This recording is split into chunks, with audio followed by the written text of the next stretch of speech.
what the hell are you doing with your time? That is one of the more tricky things to deal with.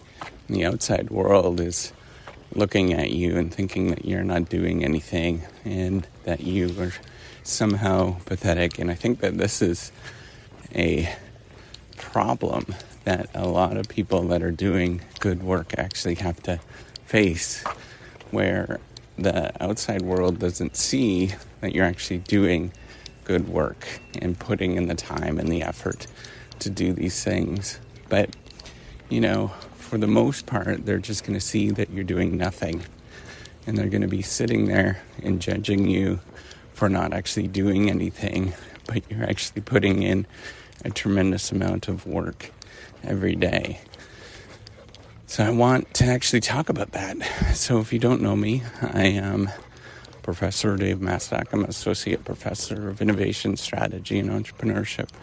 And I created this whole Reciprocity Project to give back as much as I possibly can. There's so many people that help me out that I wanted to pay the favor forward to help you out. So this is a problem that I face all the time. As somebody that works a lot, my schedule, I think, the way that I think about it, and I've always thought about this as like optimizing my time. And I put in a lot. There's like moments where I don't work, but that's because I'm trying to optimize my life. So I don't work at night typically, because if I work at night, then I can't sleep. And then, the next few days are just off completely. I don't work typically on most of the weekend. And the only reason is that it's just too busy. There's stuff that I have to get my groceries ready, do laundry. Then I want to spend a half day doing something with my kids. There's just too much that's going on. And so, other than that, and I'm very forthright with all this stuff, I am working all the time. But the outside world sees that I'm not doing anything. They look at what I'm doing and they're thinking, this person's not doing anything. Doesn't have any publications coming out all the time and all of this sort of jazz. That's how we're measured in academia. So we're measured by the number of publications that we have. And there's a small group that actually care about the publications, what you actually say, but almost everybody doesn't care about that. So the small group is 95% of the people that are in academia. All they do is count. And if you ask people that actually care about their work, they get really frustrated with it. But that's the majority, is just the count.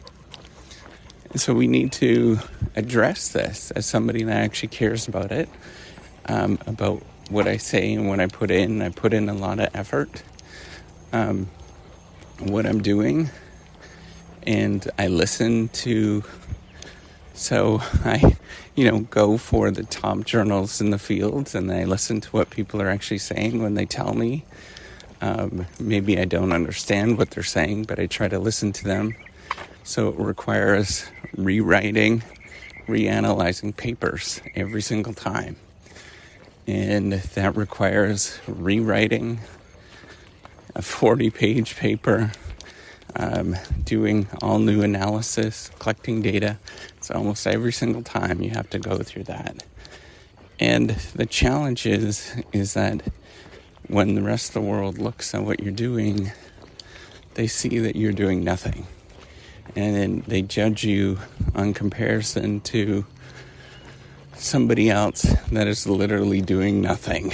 And they think, this person is wasting their time, they're an idiot, they're foolish, they don't know what they're doing, they're problematic, all of these kind of things. You name it. You name the negative stigmatization category.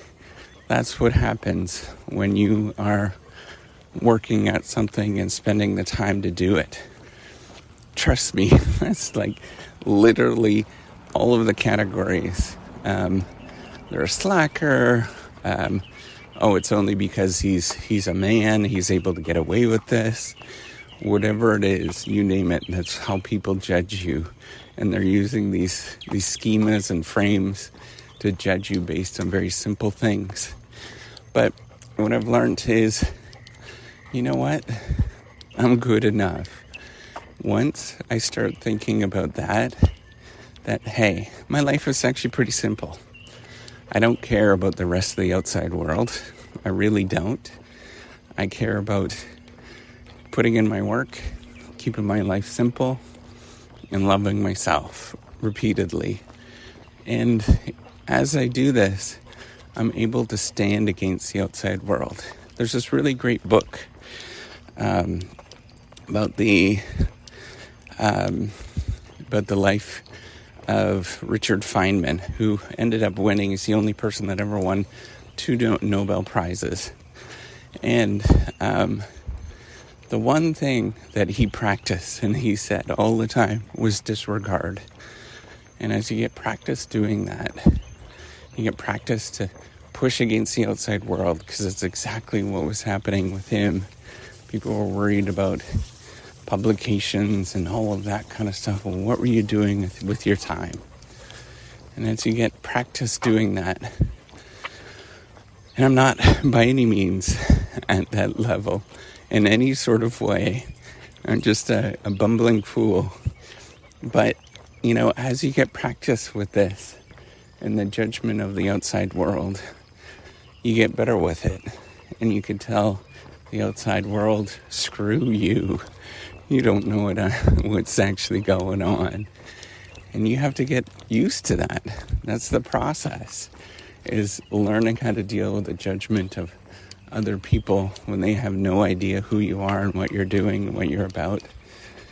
And if they're not willing to see that, and they're not willing to actually put in the effort to understand what's going on, then they're the fool, not you. And I think you really need to have this mindset and philosophy, and it doesn't matter what field you're in, and doesn't matter what you're doing. This is always going to occur. It's particularly sharp in academia, because everything is very, very explicit and laid out. But the rest of the world has the same problem. They're all judging you and thinking you that you're somehow pathetic. They just don't understand. They don't get you. And you have to be okay with moving forward and ignoring all the rest of the nonsense that's out there.